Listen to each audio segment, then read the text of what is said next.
ಇವತ್ತು ನಮ್ಮ ಮನೇಲಿ ನಾನು ಬೆಂಗಳೂರಿನ ಸ್ಪೆಷಲ್ಲು ಚಿಕನ್ ದೊನ್ನೆ ಬಿರಿಯಾನಿ ಹೇಗೆ ಮಾಡೋದು ತೋರಿಸ್ಕೊಳ್ತಾ ಇದ್ದೀನಿ. ನನ್ನ ಚಾನಲಲ್ಲಿ ಮೊದಲು ಮಟನ್ ದೊನ್ನೆ ಬಿರಿಯಾನಿ ಮಾಡೋದು ತೋರಿಸಿದ್ದೆ. ಇವಾಗ ಇದನ್ನು ಯಾವಾಗಲೂ ದೊನ್ನೆನಲ್ಲಿ ಸರ್ವ್ ಮಾಡ್ತಾರೆ. ಅದನ್ನು ನನ್ನ ಹತ್ರ ದೊನ್ನೆ ಇರಲಿಲ್ಲ, ಆದ್ದರಿಂದ ನಾನು ಹಾಗೇ ಮಾಡಿದ್ದೀನಿ. Hi everyone, welcome to Hema's hobbies and kitchen. ನಾನು ಮೊದಲಿಗೆ ಒಂದು ಅರ್ಧ ಕೆ ಜಿಯಷ್ಟು ಚಿಕನ್ನು ಚೆನ್ನಾಗಿ ವಾಶ್ ಮಾಡಿ ಡ್ರೈ ಮಾಡಿ ಇಟ್ಕೊಂಡಿದ್ದೀನಿ. ಅದಕ್ಕೆ ಉಪ್ಪು, ಅರಿಶಿನ, garam masala powder, 1 spoon chilli powder, 1 spoon ಧನಿಯಾ ಪೌಡರ್, ಆಮೇಲೆ 1 ಸ್ಪೂನು ಶುಂಠಿ ಬೆಳ್ಳುಳ್ಳಿ ಪೇಸ್ಟ್, 2 ಸ್ಪೂನಷ್ಟು ಮೊಸರು, ಗಟ್ಟಿ ಮೊಸರು ತೊಗೊಂಡಿದ್ದೀನಿ ನಾನು. ಇವೆಲ್ಲ ಹಾಕಿ ಒಂದು ಸತಿ ನೀಟಾಗಿ ಮಿಕ್ಸ್ ಮಾಡ್ಕೊಂಬಿಡೋಣ. ಯಾರೆಲ್ಲ ನೋಡ್ತಾ ಇದ್ದೀರೋ subscribe to Hema's hobbies and kitchen. ನಾನು ವೆಜಿಟೇರಿಯನ್, ನಾನ್ ವೆಜಿಟೇರಿಯನ್ ಎರಡೂ ರೆಸಿಪಿ ನನ್ನ ಚಾನಲಲ್ಲಿ ತೋರಿಸ್ತೀನಿ. ಆಮೇಲೆ 1 ಸ್ಪೂನಷ್ಟು ಎಣ್ಣೆ ಹಾಕ್ಕೊಂಡು ಅದನ್ನು ಇದ್ರ ಜೊತೆ ಮಿಕ್ಸ್ ಮಾಡಿಕೊಂಡು ಇದನ್ನು ಮ್ಯಾರಿನೇಟ್ ಮಾಡೋಕ್ಕೆ ಒಂದು ಕಡೆ ಬಿಟ್ಬಿಡೋಣ. ಅಷ್ಟರಲ್ಲಿ ನಾವು ಬೇರೆ ಪ್ರೊಸೀಜರು ಮಾಡೋಣ. ಇವಾಗ ನಾನು ಒಂದು ಪ್ಯಾನ್ನ ಕಾಯಿಸ್ಕೊಂಡು ಅದಕ್ಕೆ ಒಂದು ಸ್ವಲ್ಪನೇ ಎಣ್ಣೆ ಹಾಕ್ಕೊಂಡು ಹೋಲ್ ಗರಂ ಮಸಾಲ ತೊಗೊಂಡಿದ್ದೀನಿ. ಚಕ್ಕೆ, ಲವಂಗ, ಏಲಕ್ಕಿ, ಕರಿ ಏಲಕ್ಕಿ, ಮೆಣಸು, ಜಾಯಿಪತ್ರೆ, ಆಮೇಲೆ ಕಲ್ಲು ಹೂವು ಮರಿಬೇಡಿ. ಈ ಬಿರಿಯಾನಿ ಸ್ಪೆಷಲ್ಲೇ ಅದು ಕಲ್ಲು ಹಾಕ್ಕೋಬೇಕಾಗುತ್ತೆ. ಆಮೇಲೆ ಅದು ಸ್ವಲ್ಪ ಫ್ರೈ ಆದಮೇಲೆ 1 ಸ್ಪೂನಷ್ಟು ಶುಂಠಿ, ಅಂದರೆ 1 ಇಂಚ್ ಶುಂಠಿ, ಒಂದು 10ರಿಂದ 12 ಎಸಳು ಬೆಳ್ಳುಳ್ಳಿ, ಅದನ್ನು ಫ್ರೈ ಮಾಡ್ಕೊಂಡ್ಮೇಲೆ ಒಂದು 6ರಿಂದ 7 ಹಸಿಮೆಣ್ಸಿಕಾಯಿ ನಿಮ್ಮ ಮನೆಯಲ್ಲಿ ನೀವು ಎಷ್ಟು ಖಾರ ತಿಂತೀರೋ ಅದನ್ನು ನೋಡ್ಕೊಂಡು ಹಾಕ್ಕೊಳ್ಳಿ. ಆಮೇಲೆ ಮ್ಯಾರಿನೇಟ್ ಮಾಡೋದಕ್ಕೂ ನಾವು ಚಿಲ್ಲಿ ಪೌಡರ್ ಹಾಕ್ಕೊಂಡಿದ್ದೀವಿ. ಆಮೇಲೆ ಇವಾಗ ನಾನು 2 ಈರುಳ್ಳಿ ಸ್ಲೈಸ್ ಮಾಡಿರೋದು ಹಾಕ್ಕೊಂಡು ಈರುಳ್ಳಿ ಚೆನ್ನಾಗಿ ಫ್ರೈ ಆಗಬೇಕು. ಒಂದು 3ರಿಂದ 4 ನಿಮಿಷ ಆಗುತ್ತೆ. ಚೆನ್ನಾಗಿ ಫ್ರೈ ಮಾಡೋಣ. ಈರುಳ್ಳಿ ಚೆನ್ನಾಗಿ ಫ್ರೈ ಆಗಬೇಕು, ಆವಾಗಲೇ ರುಚಿ ಬರೋದು. ಹಸಿ ಈರುಳ್ಳಿ ಇರಬಾರ್ದು. ನೋಡ್ತಾ ಇದ್ದೀರಲ್ಲ, ನೋಡಿ ಈ ಥರ ಲೈಟ್ ಬ್ರೌನ್ ಕಲರ್ ಆಗಬೇಕು. ಅಲ್ಲಿವರೆಗೂ ಚೆನ್ನಾಗಿ ಫ್ರೈ ಮಾಡ್ಕೊಂಡ್ಮೇಲೆ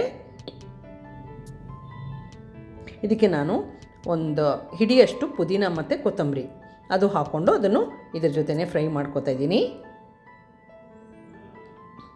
ತುಂಬ ಚೆನ್ನಾಗಿರುತ್ತೆ ಈ ರೆಸಿಪಿ. ಸೇಮ್ ಹೋಟೆಲಲ್ಲಿ ಸಿಗೋ ದೊನ್ನೆ ಬಿರಿಯಾನಿ ಥರನೇ ಇರುತ್ತೆ. ನೀವು ಟ್ರೈ ಮಾಡಿ ನೋಡಿ. ಆಮೇಲೆ ಒಂದು ಅರ್ಧ ಟೊಮೆಟೊ ಅಥವಾ ಒಂದು ಚಿಕ್ಕ ಟೊಮ್ಯಾಟೊ ಇದ್ದರೆ ಅದನ್ನು ಹಾಕ್ಕೋಬೇಕಾಗುತ್ತೆ. ಟೊಮ್ಯಾಟೊ ತುಂಬ ಕಡಿಮೆ ಹಾಕಬೇಕು, ಜಾಸ್ತಿ ಹಾಕಬಾರ್ದು. ಆಮೇಲೆ ಇದನ್ನು ಇವಾಗ ಸ್ವಿಚ್ ಆಫ್ ಮಾಡಿಬಿಟ್ಟು ಫುಲ್ ತಣ್ಣಗೆ ಮಾಡಿಬಿಟ್ಟು ನಾನು ನೋಡಿ, ನಾನು ಒಂದು ಪ್ಲೇಟಲ್ಲಿ ಜಲ್ದಿ ತಣ್ಣಗಾಗಲಿ ಅಂತ ತಣ್ಣಗೆ ಮಾಡೋಕ್ಕೆ ಇಟ್ಕೊಂಡಿದ್ದೀನಿ. ಫುಲ್ ತಣ್ಣಗಾದಮೇಲೆ ಇದನ್ನು ಒಂದು ಮಿಕ್ಸಿ ಜಾರ್ಗೆ ಟ್ರಾನ್ಸ್ಫರ್ ಮಾಡಿಕೊಂಡು ನೀರು ಬೇಕಂದರೆ ಸ್ವಲ್ಪ ನೀರು ಹಾಕ್ಕೊಂಡು ಇದಕ್ಕೆ ಸ್ಮೂತಾಗಿ ಪೇಸ್ಟ್ ಮಾಡ್ಕೋಬೇಕು. ತುಂಬ ಸ್ಮೂತಾಗಿರಬೇಕು. ನೋಡಿ ಈ ಥರ ಆಗಿರಬೇಕದು.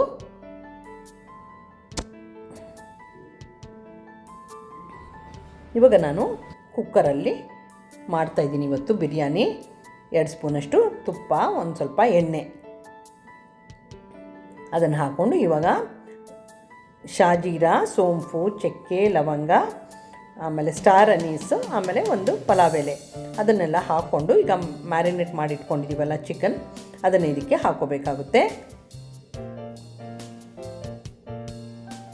ಇದೇ ಎಣ್ಣೆ ಮತ್ತು ತುಪ್ಪದಲ್ಲಿ ಚಿಕನ್ ಚೆನ್ನಾಗಿ ಫ್ರೈ ಆಗಬೇಕು. ನೋಡಿ ಎಣ್ಣೆ ಎಲ್ಲ ಚೆನ್ನಾಗಿ ತೇಲ್ ಬರಬೇಕು. ಅಲ್ಲಿವರೆಗೂ ಫ್ರೈ ಮಾಡ್ಕೊಂಡ್ಮೇಲೆ 1 ಸ್ಪೂನಷ್ಟು ಕಸೂರಿ ಮೇಥಿ ಹಾಕ್ಕೊಂಡು ಅದನ್ನು ಮಿಕ್ಸ್ ಮಾಡ್ಕೊತಾ ಇದ್ದೀನಿ. ಇವಾಗ ನೋಡಿ, ಇವಾಗ ಚೆನ್ನಾಗಿ ಮಿಕ್ಸ್ ಆದಮೇಲೆ ನಾನು ಮುಚ್ಚಳ ಮುಚ್ಚಿಬಿಟ್ಟು 1-2 ನಿಮಿಷ ಇದನ್ನು ಹಾಗೆ ಬೇಯಿಸ್ಕೊತಾ ಇದ್ದೀನಿ. ಈಗ 1-2 ನಿಮಿಷ ಆದಮೇಲೆ ನೋಡಿ ಈ ಥರ ನೀರೆಲ್ಲ ಬಿಟ್ಕೊಂಡಿದೆ. ನಾನು ಯಾವ ನೀರು ಹಾಕಿಲ್ಲ, ಮೊಸರು ಹಾಕಿದ್ವಲ್ಲ ಅದೇ ನೀರು ಬಿಟ್ಕೊಂಡಿದೆ. ಇವಾಗ ನಾನು ಮಾಡಿಟ್ಕೊಂಡಿದ್ದೀವಲ್ಲ ಪೇಸ್ಟ್, ಅದನ್ನು ಹಾಕ್ಕೊಂಡು ಮಿಕ್ಸ್ ಮಾಡ್ಕೊತಾ ಇದ್ದೀನಿ.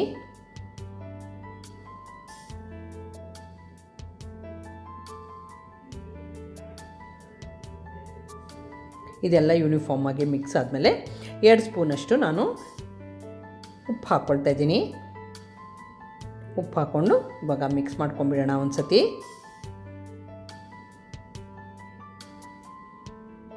ಆಮೇಲೆ ನಾನೊಂದು 1/4 ಕಪ್ಪಷ್ಟು ನೀರನ್ನು ಹಾಕ್ಕೊಳ್ತಾ ಇದ್ದೀನಿ. ಇದಕ್ಕೆ ಮಿಕ್ಸಿ ಜಾರ್ ತೊಳೆದಿರೋದು ಒಂದು 1/4 ಕಪ್ಪಷ್ಟು ಹಾಕ್ಕೊಂಡು ಈಗ ಮುಚ್ಚಿಬಿಟ್ಟು ಒಂದು 10 ನಿಮಿಷ ಇದನ್ನು ಬೇಯಕ್ಕೆ ಬಿಟ್ಬಿಡೋಣ. ಇವಾಗ ನಾನು ಜೀರಾ ರೈಸ್ ತೊಗೊಂಡಿದ್ದೀನಿ. ನಾನು ಇವತ್ತು ಬಾಸ್ಮತಿ ರೈಸಲ್ಲಿ ಮಾಡ್ತಾಯಿಲ್ಲ, ಜೀರಾ ರೈಸಲ್ಲಿ ಮಾಡಿ ತುಂಬ ಚೆನ್ನಾಗಾಗುತ್ತೆ, ಅಥವಾ ಬುಲೆಟ್ ರೈಸು. ಬಟ್ ಜೀರಾ ರೈಸಲ್ಲೇ ಇದನ್ನು ಆ್ಯಕ್ಚುಲಿ ಟ್ರೆಡಿಷ್ನಲಿ ಮಾಡೋದು. 2.5 ಕಪ್ಪಷ್ಟು ಜೀರಾ ರೈಸ್ ತೊಗೊಂಡು ಅದನ್ನು ಚೆನ್ನಾಗಿ ವಾಶ್ ಮಾಡಿ ನಾನು ಇನ್ನೊಂದು ನೆನೆಸಿ ಇಟ್ಕೊಳ್ತಾ ಇದ್ದೀನಿ. ಇದನ್ನು ಅಷ್ಟರಲ್ಲಿ ನೋಡಿ ನಾನು ತೋರಿಸ್ತಾ ಇದ್ದೀನಿ, ಒಂದು 10 ನಿಮಿಷ ಆಗಿದೆ. ಇವಾಗ ಚಿಕನ್ ಕೂಡ ಹೇಗಾಗಿದೆ ಅಂತ, ಇದು ಬೆಂದಿರಬೇಕು, ಚಿಕನ್ನು ಆಲ್ಮೋಸ್ಟ್ ಬೆಂದಿರಬೇಕು, ಒಂದು 80% ಅಷ್ಟು ತೋರಿಸ್ತೀನಿ ನೋಡಿ. ಇವಾಗ ನೋಡಿ ಆಲ್ಮೋಸ್ಟ್ ಬೆಂದಿದೆ. ಇವಾಗ ನಾನು ತೊಳೆದಿಟ್ಕೊಂಡಿದ್ವಲ್ಲ ಅಕ್ಕಿ, ಅದನ್ನು ಹಾಕೋಬೇಕಾಗುತ್ತೆ.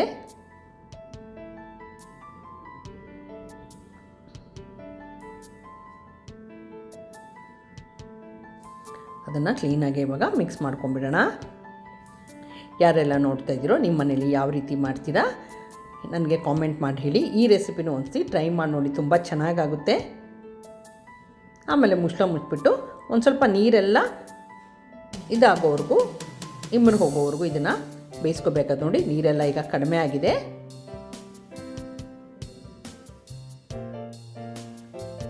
ಇವಾಗ ನಾನು 4 ಕಪ್ಪಷ್ಟು ನೀರು ಹಾಕ್ಕೊಂಡಿದ್ದೀನಿ. ನಾನು ಬಿಸಿನೀರು ಹಾಕ್ಕೊಳ್ತೀನಿ, ಸ್ವಲ್ಪ ಜಲ್ದಿ ಆಗುತ್ತೆ. ಆದ್ದರಿಂದ 4 ಕಪ್ಪಷ್ಟು ಬಿಸಿನೀರು ಹಾಕ್ಕೊಂಡು ಇದನ್ನು ಒಂದು ನೀಟಾಗಿ ಮಿಕ್ಸ್ ಮಾಡ್ಕೊಂಬಿಡೋಣ.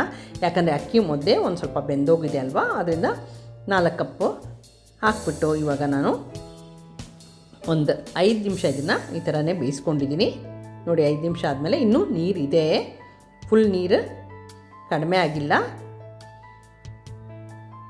ಇವಾಗ ಏನು ಮಾಡೋಣ ಅಂದರೆ, ನಾನೊಂದು ಕಾವಲಿ, ಹಳೆಯ ಕಾವಲಿ ಇತ್ತು, ಅದನ್ನು ಕಾಯಿಸಿ ಇಟ್ಕೊಂಡಿದ್ದೀನಿ.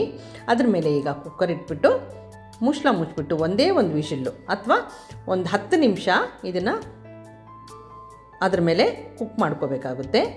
ನೋಡಿ 10 ನಿಮಿಷ ಆಗಿದೆ. ನೋಡಿ ಈಗ ಪ್ರೆಷರು ತೆಗೆದಿದ್ದೀನಿ ನಾನು, ಒಂದೇ ಒಂದು ಪ್ರೆಷರು. ನೋಡಿ ಈ ಥರ ಆಗಿರುತ್ತೆ. ನೀವು ರೆಸಿಪಿ ಟ್ರೈ ಮಾಡಿ ನೋಡಿ. ಯಾರೆಲ್ಲ ನೋಡ್ತಾ ಇದ್ದೀರೋ subscribe to Hema's office and kitchen. ಇವಾಗ ಗಮ್ಮಂತ ಇದೆ. ಇದನ್ನು ದೊನ್ನೆನಲ್ಲಿ ಸರ್ವ್ ಮಾಡ್ತಾರೆ ಹೋಟ್ಲಲ್ಲಿ, ಬಟ್ ನನ್ನ ಹತ್ರ ದೊನ್ನೆ ಇಲ್ಲ. ನೋಡಿ ಅಕ್ಕಿನೂ ಚೆನ್ನಾಗಿ ಬೆಂದಿದೆ.